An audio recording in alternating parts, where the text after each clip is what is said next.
Hello everyone, welcome back to another video. Today I'll show you how to fix Arc Raiders online connection error. If you are facing an online connection error while playing Arc Raiders, there is no need to worry. In this video, we will show you a few simple methods that can help you fix this problem. First, check your internet connection. Make sure your internet is stable and fast. If possible, restart your router and then try launching the game again. The second method is to restart the game.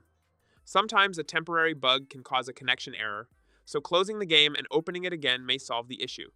The third method is to verify the game files. If you are playing on PC, go to Steam or the platform where you installed the game and verify the game files to fix any corrupted files. The fourth method is to disable your VPN.